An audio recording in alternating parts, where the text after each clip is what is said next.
Hi, I'm Suzanne Turner, and welcome to a podcast delving into the personal narratives within the clinical research industry.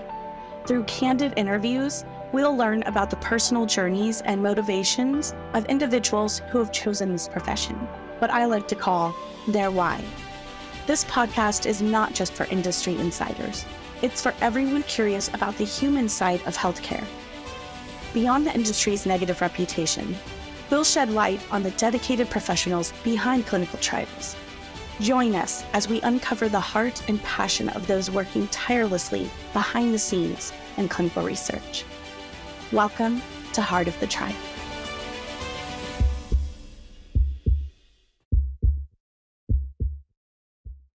Hello, lovely listeners, and welcome to the final episode of Season 2 of Heart of the Trial, where we dive into the human side of healthcare. I'm your host, Suzanne Turner, and I just want to say thank you for being on this journey with me. This season has been filled with incredible conversations, stories of purpose, pivots, and the people behind clinical research. And we're closing it out with someone who embodies all of that and more. Today, I'm joined by the amazing Jess Thompson, founder of CRPro and the driving force behind ClinOps at sea. Jess is someone who doesn't just talk about change. She builds it. From our early days in the lab to launching an entire cruise conference, she's been shaking up the way we connect, train, and thrive in this industry. In this episode, we talk about everything from burnout to building your brand to leading with authenticity, even when it means getting a tattoo on a cruise ship.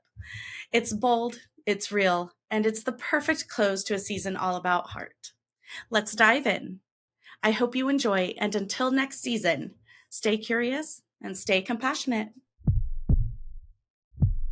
Well, welcome to Heart of the Trial, Jess. Hi, thank you so much for having me. We've been talking about doing this for so long. I'm so glad that we finally had the time. Finally had the time. I know you're such a busy lady. And so I thank you for finding time. I really appreciate it.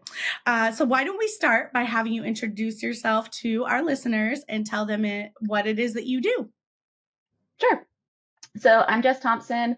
I am the founder and chief visionary officer of Clinical Research Pro. We are a training organization, first and foremost. We really help with enabling clinical research professionals to collaborate and also empower them with education and them owning their education. Instead of it being so siloed at all these different companies, they will be able to own their education so that they can bring that with them moving forward. And that's really our goal, is just to be able to educate and empower our clinical research professionals to do what they're good at and what they know how to do. But we all know there's not standardized training in our industry. It's kind of just, learn from the people in front of you. So yeah, that's my main gig, right? So I've been in the industry, clinical research industry, for 16 years. I started in a lab processing poop samples. Very glamorous. Yeah. Mm-hmm. Yep. Okay. Started Was it from for the like bottom. a specific study or all kinds of studies? We were studying Clostridium. So it was for a study. That grant ended, and then I just hopped in as a study coordinator. And I had fallen in love with clinical research. I was actually one of the weirdos that whenever I was in college, I decided I wanted to come into this field. I had gone to Tufts University on like a McNair fellowship event, and I learned about the organization or the department there that actually studies drug development. And I just thought that was so fascinating. I had never heard of clinical research until I visited there. And I'm sure you've heard, so their director is Ken Getz. He's so well known in the industry, and I've always fangirled over him. So I finally introduced myself to him this year, and thanks. Oh my God. I've heard the name, but that is amazing. So you had that opportunity, someone who has inspired you for the career you're in. Oh, I've had plenty of opportunities, but I was terrified, if I'm being honest with you. Oh yeah. He was like my, because I literally went, he's what changed my mind to come into this industry. And so it's really cool. But yeah, so I finally caught up the courage at DIA this year, and I was like, just talk to him and thank him. Good for you. Yeah. And was it like super casual and nice, and like, No pressure at all, Yeah. right? Oh Isn't my that gosh, funny he's how the we do nicest that? guy ever, right? But then but you have that fear, right? Like, are you going to be Right. mean? Because then that'll really Yes. hurt my feelings. Yes. Oh my gosh. Yeah, like you build them up, and if they disappoint you, then your heart's broken. I Well, know. okay, so my first question for you is, what does a chief visionary officer do? What does that mean? So I've always wanted to be able to adopt this title. Truly, since I started Clinical Research Pro back in the day when it was Association for Clinical Research Project Managers, I always wanted to get to a space where I had a team that I was able to hand things off to do more of the operations side of things, to be able to do, Yes. like I'm really, really good at the vision part. And I have Yeah. really like big ideas, and Yes. I always hoped that I would surround myself with people who would see that too and be able to pour into it and build with me. And Yeah. so we brought Mitch Hilby on. So our executive team at Clinical Research Pro is myself, my partner, Jason Long, and then Mitch Hilby. Mitch came on Okay. as our uh, chief of strategy, and that's whenever I was finally able to switch. Um, it's Okay. really, for me, I like the distinction because I don't necessarily want the executive power to make all the decisions for Clinical Research Pro. I want Yeah. to be out in the community. I want to be having these conversations with people, and I want to help develop the vision for Clinical Research Pro rather than really being the executive officer who's like only using my opinion, which I don't think that that's how everybody sees it, but that's Yeah. kind of just my view, is really just having that overall vision of how can we bring the clinical research industry together and break down those silos, and surrounding myself with people who are really, really good at what they do so that I can be really good at what I do. Oh, I love that. Oh, I hope more companies like take this on, because that's I love that. So like you don't need to micromanage everything. Here are the cool ideas, and now I can empower you to like, let's take it and make it work. And because maybe Yes. you're not the expert who needs to make it work. So, Correct. oh, That's exactly it. that Yep. Yep. yeah. That's amazing. Okay, so Yeah. it had a name before it was Clinical Research Pro that you just mentioned. So how long has this company been in place? So, gosh, I started in 2023, I believe. Yes, Okay. 2023. So not Okay. too long ago. When I left, I was at sponsor side, got really, really burnt out. One needed to find what made me passionate about this industry again. I was having like panic attacks every single day, like constant Yeah. panic attacks and crying between meetings and just going through it. And I feel like so many Yeah. people in clinical research go through it, but without realizing that so many other people are going through it as well. So in Yes. 2023, I had already started doing this. I started training for individuals for clinical research project management. I became a project manager. Well, I got my PMP when I was a coordinator, and Okay. because I was just, let's be real, I was 23, and I was like, you know what I want to be when I grow up? When I got that email from somebody at the sponsor level and it said project manager, I was like, that's who I want to be. I want to be a project Yeah. manager. Didn't know Oh what the yeah. heck it was, right? Yeah, yeah, How didn't know much it what it was. So I entailed. started Googling, right? Yeah, I didn't know. I had no idea what I was getting into. So I started Googling, and it was like, okay, well, the projects have a beginning, end, and objectives to meet. And I was like, excuse me? So we're all project managers and nobody's told us this before? And I took the courses, and then I just fell in love with teaching people how to make their life simpler and how to build out Yeah. plans that really help you drive change forward. Because 95, the statistic from Tufts drug discovery department, Yeah. 95% of drugs that make it to clinical trials don't make it to market. And that's Right. crazy. Like, It we all is know crazy. how much goes into it before it even goes into humans. A lot of those should Yes. be viable based on the science. So what is it? Yes. Yeah. For me, I Well, think it's and operations. I feel like I try to use that to explain to people, because, like when we talk about big pharma, And I mean, I go through this personally, right? Like I have a drug that I can't afford, and so I'm just not taking it. Um, but people don't understand that if 95% of them don't make it, but they're spending the money on that, they do have to make their money somehow. And so, but I tell you, even as someone in the industry who gets that, that doesn't mean I'm not completely ticked off about the situation, Oh yeah. right? So Oh yeah. yeah, No, but 100%. you think a lot of it's operational issues. Yeah, because that was really so I've been really lucky to see the industry across like lab, site, CRO, Yes. sponsor, and now as a service provider or an organization, like kind of both, right? Yeah. And what I saw the most was that we're all science majors. Most of us are science or healthcare majors. We're not brought up like I feel like most of us we either thought we were going to med school, becoming nurses, or we're going to work in the lab, or didn't really know what we were doing. But we always heard that a science degree is going to get us a job, right? So we weren't taught soft skills. We weren't taught how to manage projects. We weren't taught any of this. We were taught science.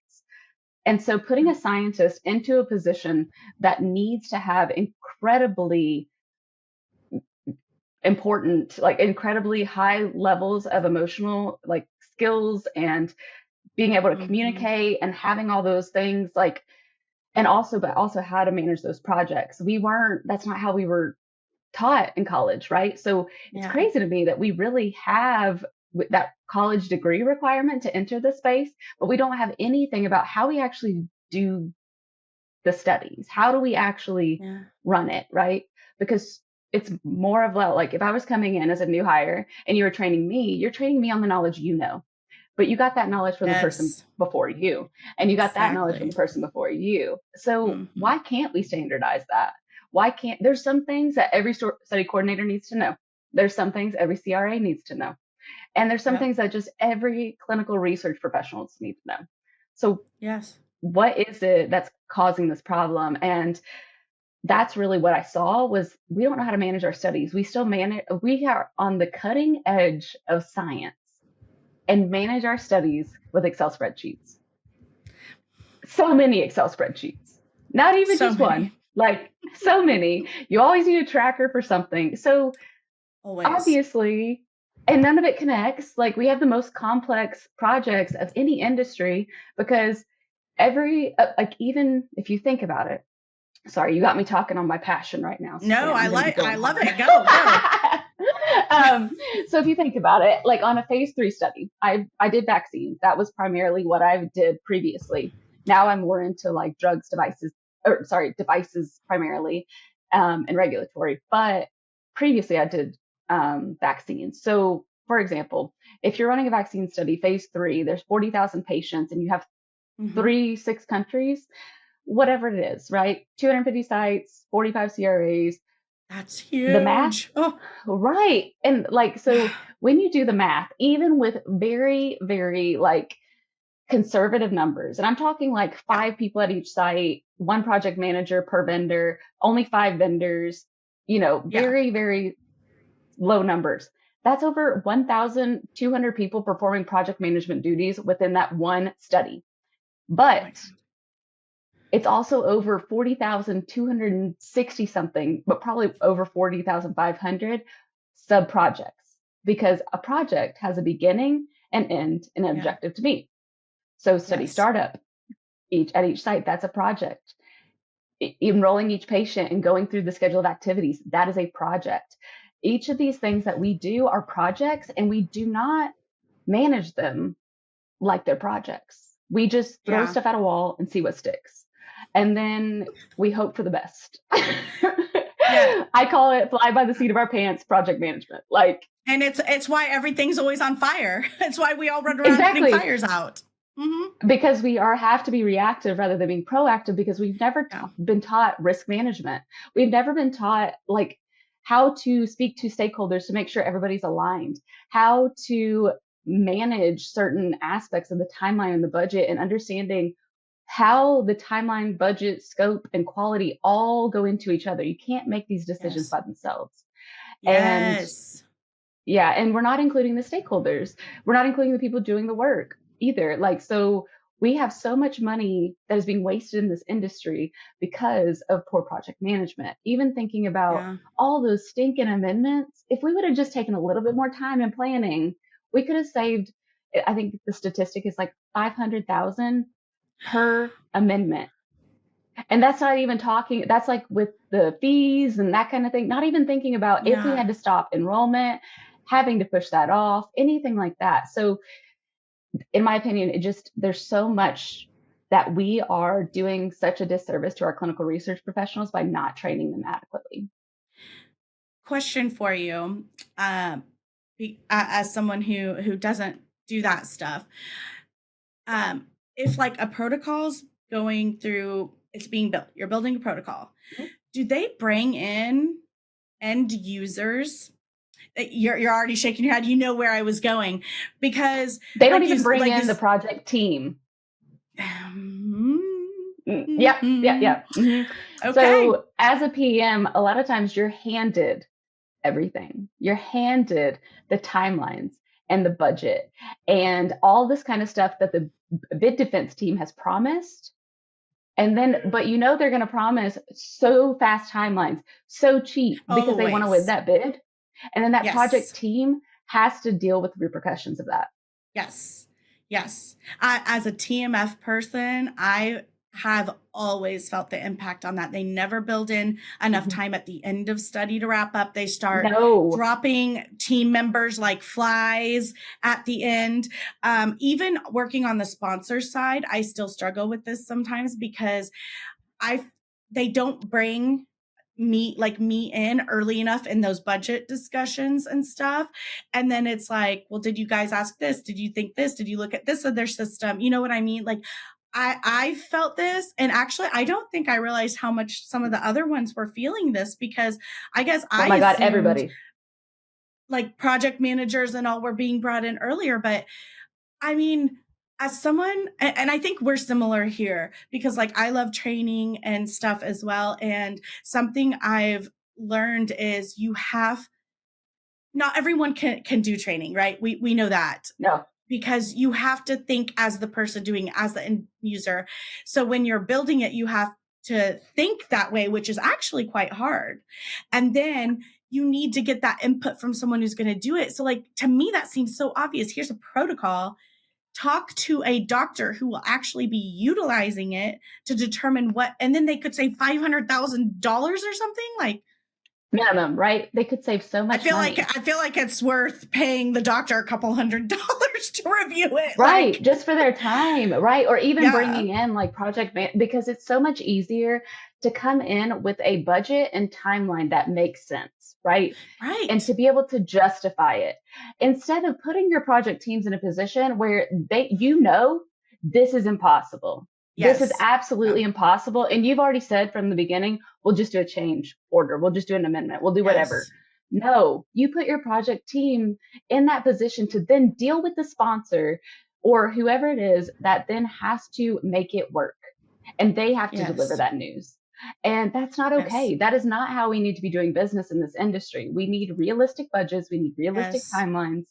And we need to involve every subject matter expert that is needed in order to figure out the budget and the timeline before we agree to anything. And when we're doing the protocol and everything too, because right now it's usually up to one or two people that are making all this happen. And then they go through some reviews, but it's all internal to the sponsor, or it may be one KOL, but a KOL probably isn't always practicing, right?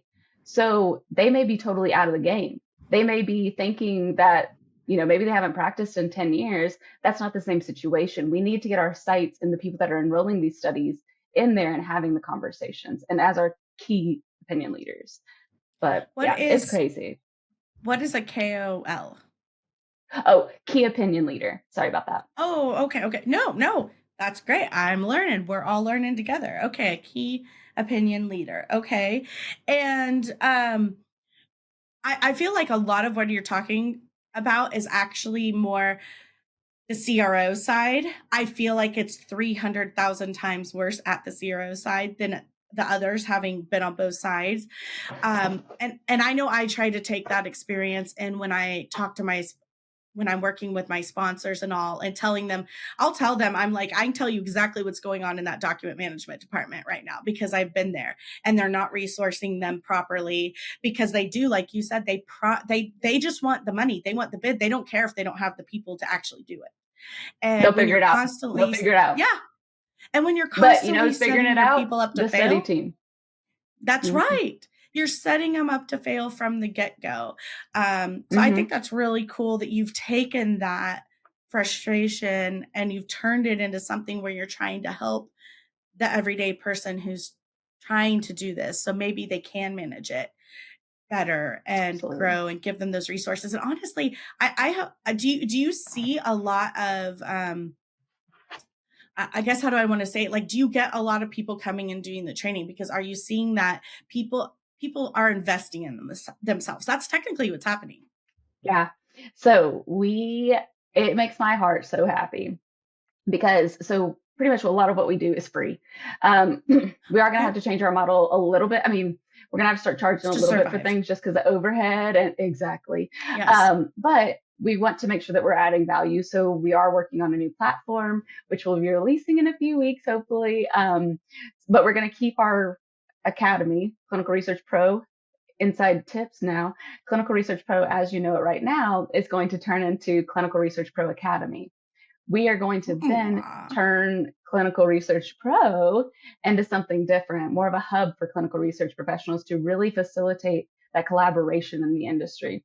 Because my favorite part of what I get to do is introducing incredible people to other incredible people. Yes. That is what, I got goosebumps. Like that is what fuels my passion, everything. And that's why I wanted to take the visionary role. I didn't want to be focused on the money. I won't even talk money. I make Mitch and Jason talk money because I legitimately can't do it. No, if anybody wants to do anything, I'm like, nope, sorry. Yeah, I know. I get that. That's so stressful. So that's amazing. But, okay, so I think this is kind of a perfect lead in then. Talking about your networking is ClinOps at Sea. I had the pleasure of being on it. Oh, yeah, my tattoo. Yeah, I got my tattoo. Yeah. It's there. It's like upside down. Yeah, we got our tattoos. I tell you, that cruise was amazing. It was a conference on a cruise. There's Virgin Voyages, so we got tattoos while on the cruise. And you know what? We networked. We made amazing connections. We got some rest. I want to talk all about this. So you are the visionary behind ClinOps at Sea. So tell me about that and how this all came about. So I love cruising. If I'm being honest, I just love cruising. Same. Like, I do too. That's where I started. Was like I absolutely love cruising, and I've been looking at as I was starting to build Clinical Research Pro. I wasn't really sure what direction we were going in. Like I said, I spent probably the first year doing more brand awareness and just meeting people, having conversations, and seeing where the pain points were in the industry, and I'm one of those people that instead of getting stressed about a potential issue, I take action on it. Like if I get my mind set to it, if I hear something that may start to stress me out, I just try to get moving on it. And I have this little thing on my desk and it says, I would rather be a hot mess of bold action and make it happen, learn on the fly kind of person than a perfectly organized coward. And I have it here to remind me. I know, because I'm not afraid to fail. I wanted to try it, right? And hold on, let me back up. For me, I like to have action, even if I fail, right? At least I tried. Right. And then I'm never questioning, right? I'm not like, man, I wish I would have done that. Exactly. So for about 2 years, I was pitching this idea to other conferences. Literally, I think every other conference probably had me pitching to them to do it on a cruise ship because there's not overhead. And secondly, the food's included. Amen. Like, and those sometimes are the two alcohol. Exactly. And those are the two big expenses of conferences is the venue and the food. Yes. If we use the space, if we so this year we were able to waive the conference fee and we just bootstrapped it. We paid for it, and we got some other people, like other, companies to chip in too. Yeah. I wanted to see this happen. So I was like, you know what? I'm happy to invest money into it. Yeah. So we totally bootstrapped it because it was a new idea that everybody, like I said, I'd Yes. pitched it to every single conference out there and nobody would take me up on it. So I was finally, Melody and I were chatting, and she was like, I want to do retreats. And I said, what about on a cruise ship? She said, absolutely. And then we decided to do it. That's I literally how love the it. planning went. And we were like, well, when do you want to do it? And then you set a date. Yeah. And Yep. We did it. And, but the chaos behind that was crazy, right? yeah, But it's part it of the was the story. first one. It was the first one. Right. It's like, it's bound to happen, but I feel like, overall, I feel like it was successful for one. And then overall, I feel like now, like, the next one is going to be so easy because, like, now you have ideas and you know what to plan for and expect. And I don't know if you've thought about this, but maybe you should also, like, when you just said retreats, like, do ClinOps at sea, but then do like ClinOps on land. And oh, girl, I'm already reading your mind, huh? Like, You know it. Yep, I know, I knew exactly. it. But I had to like so because I wasn't sure how many people would come, I had to do Yes, this a yeah, weird way, right? Because I couldn't yeah, do a contract because then I would be out a right. whole lot of money. Yes. So Yeah, you have to put yeah, deposits down. For anyone who's never booked a group on like a cruise or something, you like put money down to hold it, and then like you have to put more money down closer too. So I totally get that, girl. right. And so so we started planning in February. The cruise conference was Labor Day weekend, so the end of August. And so we were already past the point of being able to, be able to get people in to figure out a contract. So Yes. we couldn't do anything with our group until 30 days before the cruise Wow. Okay. because we didn't have a contract because we did a Oh my group, not gosh. a contract. And it was chaos the whole time. Well, working with people, trying to get all this stuff, you know what I mean? Because Yes. it's really high touch for a contract. It's Yes. very low touch for a group because you're just thinking Yes. about like a group going together on vacation, not needing the Right. space. Makes So sense. we didn't know how many people were coming we had people joining up until 2 days before the cruise. So Oh much of wow. it, yeah. So much of it was like us projecting out based on what we were seeing, and we having numbers, and we didn't get any sponsors. And we hoped we'd at least get one sponsor to help pay for our costs, right? Because there were costs. Right. We had a photographer, we had a professional Yes. photographer and videographer, and we wanted to make it special. We wanted to put all these things out there to make it really cool so people would come back next year. So about 2 months. Oh, also in the middle of this, Jason got cancer. That was wild. Yeah. I did not. So Jason was he was diagnosed with melanoma in April. Oh my And God. and so it was just Melody and I at first planning everything. And I'm a travel agent because I knew I wanted to do this. So I've been a travel agent for a few years researching it. So I was doing that side of things, but then Jason ended up having to go through treatments and everything for a couple months. And so my world was flipped upside down, and we Yeah. were trying to plan at the same time. And in June, I was finally like, oh my God, we've only sold 5 rooms. Yeah. How do we make this happen? Well, it's like 5, 10 rooms, something like that. Okay. And I was like, well, either way, we're going on vacation, right? Worst case, All right. that's why we didn't do a conference fee, first of all. I wanted to not do a conference fee because if I screwed this up, I didn't want anybody to be out any money from me. Everybody Yeah. just paid for their cruise, had a great time. Fantastic. We all went on vacation Yeah. together, worst case. Which was amazing. Right? And then so we brought the steering committee on like mid-June. We didn't have anything ready because he didn't finish his treatments until the end of June. And Oh so my gosh. it was wild. And so we threw all of that stuff together in a month and a half or 2 months. My steering committee is amazing. Thank God for them. But then even like up to the day before, I don't even remember what the question was, I'm going to be honest with you, but even up to the night before we got on the cruise, I was on the phone with FedEx at 2 a.m. trying to get those t-shirts. They delivered them to Tennessee, not to Miami. Yeah.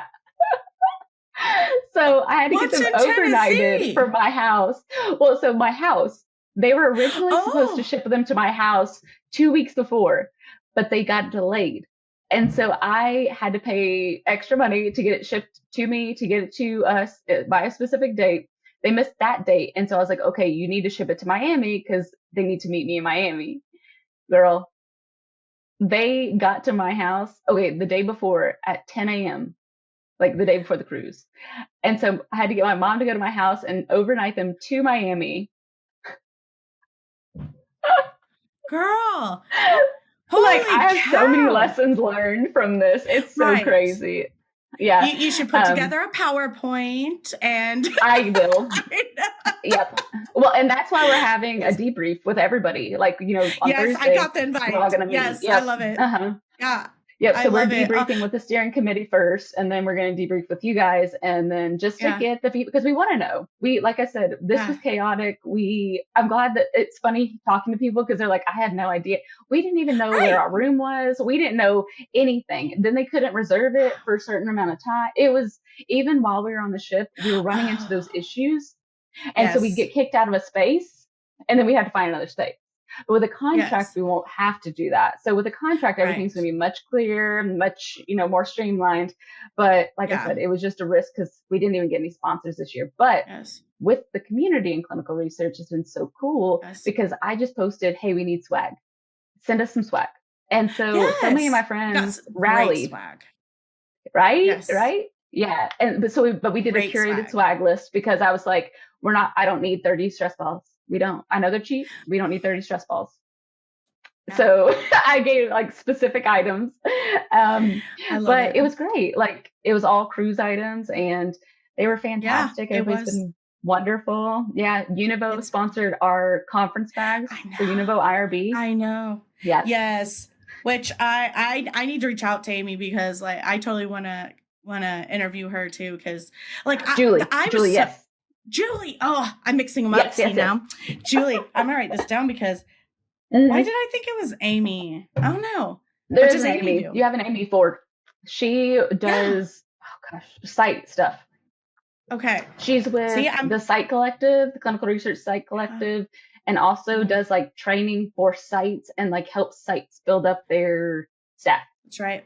Yep. Nope. Yep. So I talked to both of them a lot. So I was so inspired by like everyone there. Everyone was so inspiring. But really quick, I have to ask, how's Jason doing? Because I had no idea on that cruise.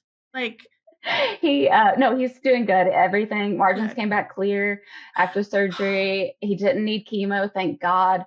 It was just so we have 3 kids. Like we have 14-year-old twins or 15-year-old twins and an 8-year-old. And so it was just a really scary time for our family of like, because there was a lot going on. There was a point for 2 weeks where we were waiting to get results to see if that had spread to his brain. And it was the longest 2 weeks of my life. Yes. And so, but he's great now.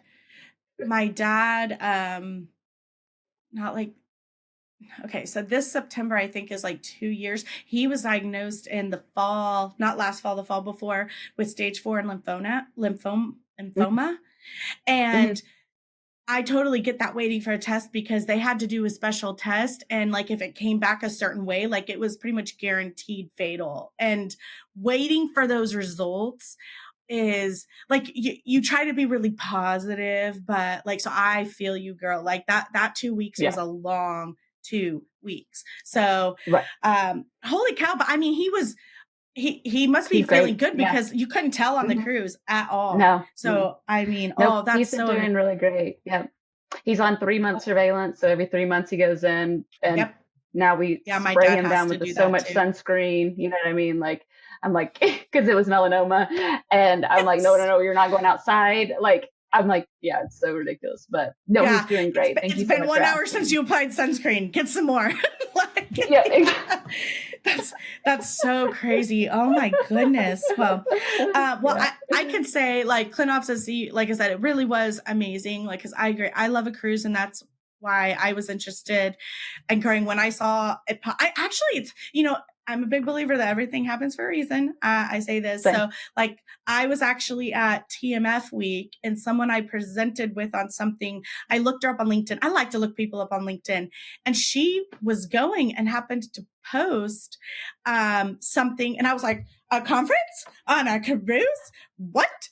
Like, okay. And I don't know. I just had this feeling because I played with it back and forth, and I'm like, something's telling me I just have to be on this cruise. Like, I followed my gut instinct.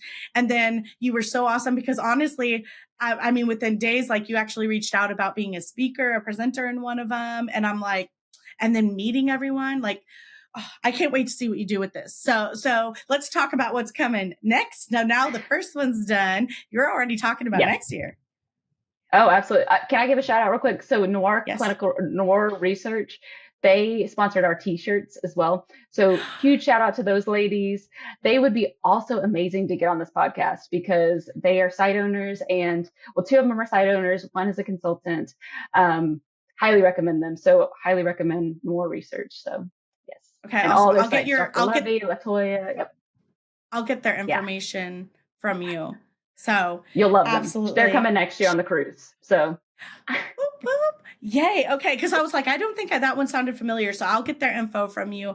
So I can connect with them for sure. And thank you to them for donating our adorable t-shirts. Like all of us are wearing them in photos, and super comfy, and they're fantastic. So yeah. And they're actually cute. That was my goal. Yes. I was like, I don't want to have stuff that is not cute that I wouldn't want to wear outside of this. So exactly.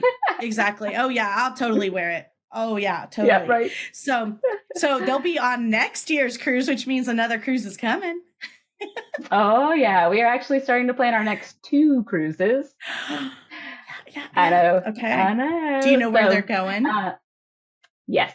So the first one is next July. We are going to Alaska, and so excited about that. So that was actually recommended by everybody, or we chatted about it when we were on the cruise, and I love it. And so again, with the visionary side of things, I want to, again, have conversations with people. I want to know what they're feeling, what they're thinking.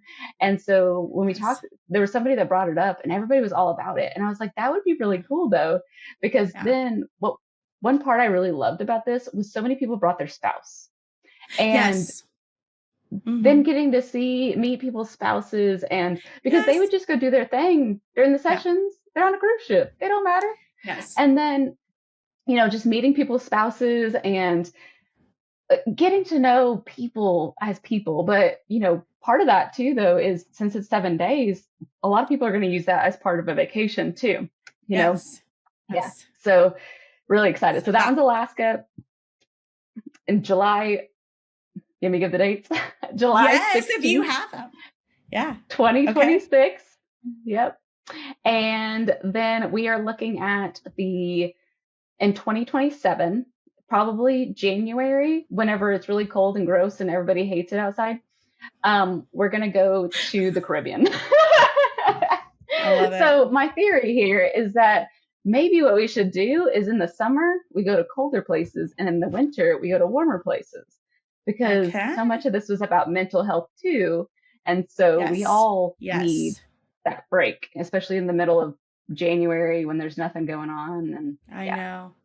Yeah. I'm really excited about this. So, I'm sure you'll be seeing me on these because I love to cruise too. I usually go on at least 2 a year, and I actually don't have any planned for next year because I'm actually going to visit my some of my foreign exchange daughters. So I'm like going to Italy and Thailand, which is amazing, but I'm like, no cruise. Do a cruise from there. Do a cruise there while you're over there. Yeah, I know. I've done one. I did a couple, and they're great. So we'll chat. Mm-hmm. Yeah. Oh, mm-hmm. I pretty much lived on a cruise ship. So whenever I was a digital nomad. That's right. I remember you telling me that. I'm so jealous of that, honestly. Yeah. It was so great. It was such a wonderful experience. So, but that was during my since I started Clinical Research Pro or CRPM or whatever you want to call it, what we were before. I was all over the world. That was kind of cool too, because I was a digital nomad, but I was going to all these conferences and just having conversations and meeting It's people and connecting amazing. people. And it's been a really cool journey. Like, I told my story about my mental health on the Yes. cruise, and to Yes. see that me having my absolute breakdown led to this incredibly beautiful space.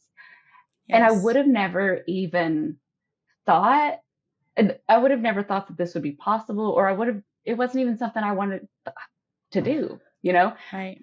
I kind of created the role. But that's part of the reason that we have a brain in our logo, is to keep Yes. that at top of mind. And I mean, Yeah. because also we're all smart too, so got to keep that on there. But just to keep it Yeah. at top of mind of like our mental health, and since it was really the path that got me to Clinical Research Pro, it Yeah. was kind of reaching my breaking point, but then kind of powering through and rebuilding. Yeah. And I could say, like, for one of the things I loved, and for anyone, well, first of all, anyone listening, I completely recommend this conference. You need to be on it. But I loved how, like, you even said when you like sent some of the pre emails and planning and all, is that you're like, we know you're professionals. So you don't have to dress like it. You can wear what's comfy. This is a Caribbean cruise. It's going to be 90 plus degrees outside. Wear things that you're comfortable in. And I loved that because, yes, for my session, I dressed up because it's what made me comfortable. But overall, I didn't stress about what I was wearing the rest of the time for the most part. I made sure it was comfortable, and I felt comfortable enough in it being around other professionals, but just shorts and t-shirt and stuff. I love that. So this is definitely a fantastic environment where, yes, you do some learning, but you get some of that mental health, and you can respect the fact that we're still human beings behind the everyday front that you see us while we're doing our Right. jobs. So Yeah, I because I loved feel that. like that's good. I'm so glad, because that was, I mean, part of the reason I chose Virgin, because there's no Yes. kids, first of all. But Yeah. yes. Yeah. Amen. Sorry to those, but amen. Right. We all need a break. Right. But also because they are so, like, you don't have to get dressed up for dinner. No. There's no requirements for anything specific. Just show up as you. And Yes. for me, I consider my edge to be authenticity. I Yes. am, what you see is what you get with me. I'm having Yes. conversation. You know what I mean? Like, I'm not going to say something Yes. different behind anybody's back. I am who I am, and Yeah. who I am online is who I am in person. Right. And, Yes. gosh, my ADHD just kicked in and I don't It's remember okay. where I was going with this. That's my life, girl. I squirrel. It's squirreling. I was talking about So my how dog came and breathed on my leg, and that's what just happened. yes, we were talking about how we could just be ourselves and be authentic. Yes. Yes, Okay. absolutely. But okay, sorry. There we go. Thank you. I feel like Yes. we have all been taught in this industry of like, there's this hierarchy, right? Of like sites. Yes. Why they're at the bottom is so stupid to me anyway. Don't even get me started, because they do the clinical research, but okay. Yeah. So sites, CROs, and then sponsors, right? Yeah. And then service providers are kind of all over the place. But Yeah. whenever we break down the title, when we get out of the stuffy clothes, whenever we just connect as humans, that's where we build these incredible relationships. Because yes, Yes. I might not be able to be a customer of yours right now, but Yeah. I'm going to recommend you to everybody I know, right? Because Yeah. I know you as a person. Right. I I hung out with you. I know your mission. I know your values. I know these things, right? Yes. So even if that ROI isn't like, I didn't meet somebody who signed a contract right then, right? That Yeah. drives me crazy whenever Yes. vendors expect that, because you should never go into a conversation expecting something in return. It shouldn't be transactional Yes. like that. It has to Yeah. be relationships. This industry is all about relationships, Yes. and Mm-hmm. breaking down those barriers, Yes. breaking down those silos, and being able to say, okay, we're just humans. And I loved how everybody kept Yes. saying, I'm representing me. I'm representing me. Yes. And Yes. I love Yes. that, because there Yes. was no concern about, like, saying something, or like you could Yes. say something about a sponsor and not worry about who was doing what. Like, I mean, of course we all kind of Yeah. knew, but we also all Yeah. came because we're representing us, right? Us. As Yes. humans. Yeah. Yes. And We're building those investing in relationships. ourselves. Yes. Right. I Well, I even love it. we actually had a site that brought their whole team. Yes. And Yeah. I I talked to loved them. that. Like, Yeah. yeah. And so I love that part too. Cause like, I mean, I get it. Like sometimes, yes, you want to bring your team, but showing up is who you are, right? Because Yeah. we hire great people. We want them to Yes. talk about things. We want them to talk about and be Yes. passionate about it. So let them be themselves. Don't hinder people on what they can say. Like, drives me crazy, but soapbox, right? So, I know. I yep. get it. There's always proprietary things, but yes, But and not that's why with opinions. Opinions shouldn't be proprietary, you exactly, know? exactly, exactly. And I try to be very careful with the podcast warning people and stuff, like, because so many companies do have things, but I try to make it very clear, like when you're coming on my podcast, I'm not here necessarily to talk about Clinical Research Pro, which we do because it happens to be your Mhm. company, but I'm here to talk about Jess. I want to hear Yeah. Jess's story and her thoughts, and because people say, what I don't know what I'd talk about. And I'm like, we're gonna talk about you, honey. We're talking about you. And it's amazing how I think sometimes people think they're what's interesting about me or whatever, but I have yet to interview anyone on this podcast but who I didn't find interesting, because everyone has Right. a different journey, and it's so cool to find similarities. Like, one of the things I loved about this group of people, and I think we all felt this, is we all vibed so well because we all feel the same way. Like, we're trying to be our authentic self. We want what's best for the industry as a whole. We want to figure out how to work together. We want to grow in that way. We don't want to gatekeep.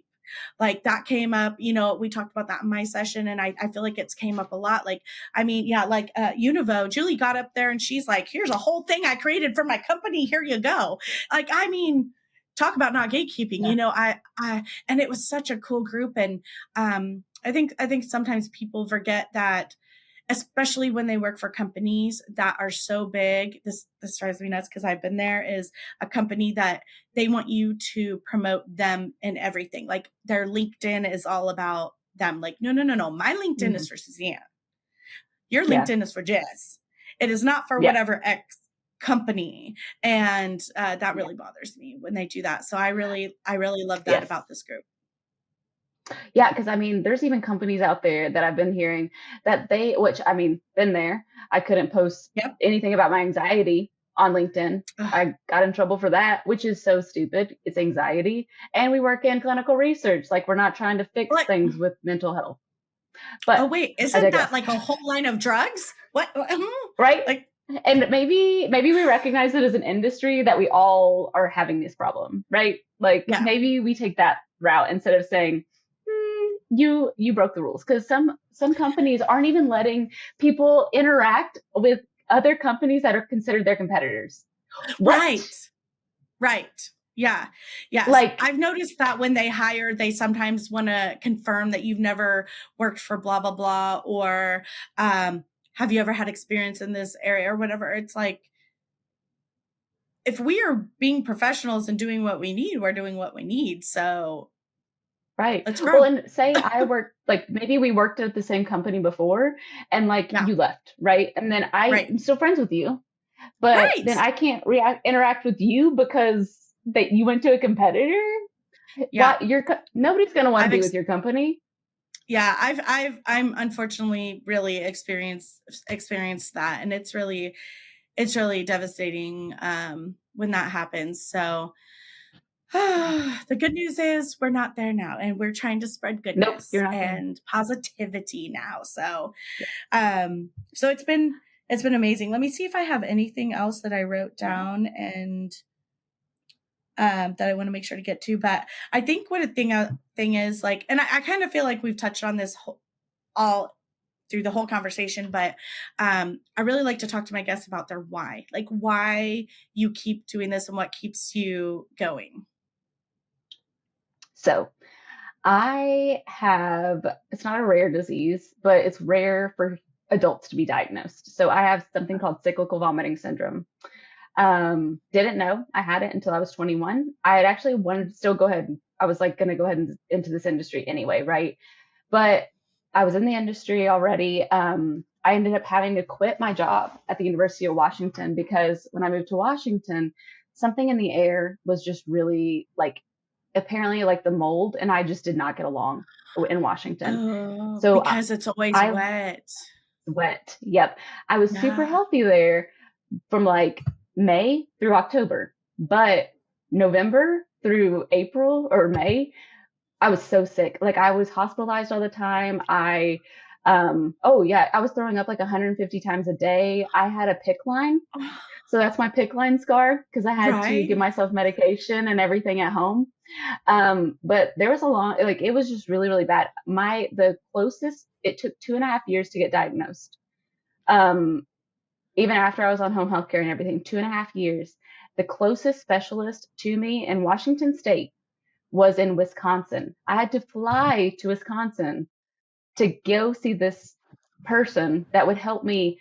So what happens in cyclical vomiting syndrome is essentially when you get in a cycle, you can't get out of it really easily. And I was so far into like, cause the cycles would be like, you would be fine for maybe a week max for me at that time because it was so bad. But like you should, like some people would cycle and it'd be like every 2 weeks or something like that. And you'd be sick for a few days. I was sick there at the end for like the whole time. And that's why I was on fluids because I had to go in every day at the hospital that I worked at. And I would just go for my lunch. I would go up a floor and I just go get IV fluids while I worked because I didn't want like, cause I love this industry. Right. Oh, So I ended up having to quit my job because my health insurance wouldn't cover home health care if I had a full-time job. So I had to quit my clinical research job. And then I worked two other jobs while, because I don't do good with, you know, not in, like, I'm too busy yeah. to sit at home. But for that time I was on home health care, I couldn't work full time. So I had to, and I had the PICC line. And so PICC line, if you're not familiar, it goes in here because they couldn't get my veins anymore because I was getting fluids every day. But it goes through here and then it goes into your heart. And I had a PICC line for 6 months. I did, all of that. It was awful. And I was married at the time. My ex-husband's military. We finally got a compassionate reassignment to move back to this side of the country because I would never had this issue before. So my doctors were like, it has to be something in the environment. I lived there for 3.5 years though. Like it was crazy. I mean, Oh my and God. again, this is something that took 2.5 years to diagnose. Nobody could figure out what was wrong Why? Is because it it's just so rare because in it's so adults. rare? Yep. Oh, because it's so So rare. in adults, only in adults. Yeah. So kids, cyclical vomiting syndrome, it's not as rare, but in adults, it's super rare. And back then it was like 2015 ish, no, 2012 ish. Cannabis was legal in the state of Washington. If you have too much cannabis, you actually can develop something that is like cyclical vomiting syndrome. So Okay. every time I went to an ER, I had to carry a paper with for my specialist saying exactly what needed to be because they would assume that I was just too high and having this. And so that's part of the reason why it took so long. But all of that to say, so again, my specialist was in Wisconsin. I had to fly there. I had a PICC line. Like I was not well. I was throwing up on planes. It was bad. That's why I'm Oh in my, this. That's why. Amongst so many other reasons now too, right. because every time like my aunt had cancer, she was diagnosed the day after Jason got diagnosed. And yeah, Oh I know, I know. my God. Oh Girl, it's been my a God. hell of a year. It has been a hell of a Yes. year. Oh my But gosh. she's Please fine. tell me you're Right. taking another vacation. Like, Right. Well, it's conference season, but yeah. yeah, true. Again, yeah. But what her doctor said to her, so it was her second recurrence of ovarian cancer or endometrial cancer. And her doctor said to her, it's different now because of clinical research. And I said, Yeah. he was like, it's different than what it was your first recurrence because of clinical research. And I was just like I've got goosebumps. And I got goosebumps just now too. Like, oh my gosh. so Wow. like, yeah, so part of it, like my why is wanting to help research move forward in a way that is operationally sound, right? So that way we're helping more patients, getting patients treatments that they need because I was that patient And I was to the point where I couldn't do Couldn't do it anything. anymore. And there was no answers. And science has the answers. So how do we make it so that we can get these therapies to our patients? Because our patients should be our number one stakeholders, not our, Yes. not anybody that's funding things. It should be our patients, and they should be the Yes. stakeholder. But That's amazing. Holy cow, girl. but that's why I have this phoenix feather. That's why I have my tattoo. So it's got a little star around my PICC line scar, because phoenixes rise from the ashes. And so that's what it was. So. That's amazing. That's a very good why. That's amazing. And you have so much going on. I'm so excited about it. It sounds like you're continuing to make plans. I can't wait to see what else comes. And I know we're definitely going to stay in touch. So I'm very excited about it. And a little teaser. I don't know when this is coming, when I'll be posting this, but I'm going to be even doing a webinar with Clinical Research Pro. So that's exciting. Well, before I let you go, can you tell our listeners, because by now there's no way they don't want to connect with you. How do they connect with you? Yeah, I'm on LinkedIn, Jess Thompson. I think it's like Jess Thompson PMP or something like that. Yeah, LinkedIn's probably the best, but please just know that my inbox is scary. I do have a VA now, so highly recommend to help. Yes. I know. I'm starting to learn to release the hold a little. So, but yes, I'd love to connect with you. It takes time. Yeah. Yep. And then of course there's and the if you want Clinical some free Research training, Pro website. Yeah. Yep. If you want some free training, we have a free ICH E6R3 training, the newest one. Great. And so Mitch Hilby from Diversity Trials, he's my business partner. He developed it. So it's free. It's approved by, or it meets a mutual approval by Transcelerate. So you can find it in SIP and you can find it in Firecrest. So it's all good to go, but it's free. ClinicalResearchPro.com. You can find it there. Everyone should have GCP trainings. Do it. Okay. Yes. Well, thank you so much for your time, Jess. And I can't wait to see what you have coming in the future. Thank you so much. And thank you for doing this podcast. I think it shows how human we all are in this industry. Yes. Oh, thank you so much. This brings us to the end of today's episode. I want to extend my sincere thanks to our guest for sharing their inspiring journey. If you'd like to connect with them, you can find their contact information in the show notes. I also want to express my gratitude to you for joining us on this exploration of the clinical research industry. I hope you found today's episode insightful. If so, please consider leaving a review on your favorite podcast platform. It truly helps us reach more listeners. If you have any feedback, questions, or comments about the show, feel free to email me at podcast@iceconsultingllc.com. Thank you once again, and I look forward to having you joining us on our next episode of Heart of the Trial.